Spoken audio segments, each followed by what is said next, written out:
உண்மை என்னன்னா, இது ஆழமான ஒரு சத்தியம். நமக்குள்ள 3 சக்தி இருக்கு. இச்சா சக்தி, கிரியா சக்தி, ஞான சக்தி. இச்சா சக்தினா செயலை செய்யணும்ன்ற அந்த ஆசை. கிரியா சக்தினா செய்கின்ற வேகம், செய்கின்ற தன்மை. இந்த செயலை செய்யணுங்கிற அந்த இச்சா சக்தி தெளிவா இருக்குமானா, எவ்வளோ கிரியா சக்தியா அது வெளிப்பட்டாலும் டயர்ட்னஸ் வராது. நம்முடைய குறிக்கோளும் செய்ய வேண்டிய நோக்கமும் தெளிவா மாறிடுச்சுன்னா டயர்ட்னஸ் வரவே முடியாது. உங்களுக்கெல்லாம் நல்ல ஒரு ஆழமான இந்த சத்தியம், உள்வாங்கிக் கொள்ள வேண்டிய சத்தியம் நல்லா புரிஞ்சுக்கோங்க. உங்க வாழ்க்கையில டயர்ட்னஸ் இருக்குனாலே எங்கேயோ ஒரு பெரிய பிரச்சனையை நீங்க ஒளிச்சு வச்சிட்டு இருக்கீங்க.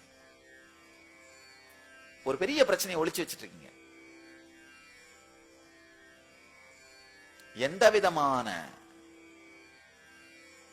சங்கடங்களும் இல்லாமல் உங்களுடைய குறிக்கோளை பற்றியும் உங்களுடைய வாழ்க்கையின் போக்கை பற்றியும் தெளிவாக இருப்பீர்களானால் டயர்ட்னஸே இருக்க முடியாது.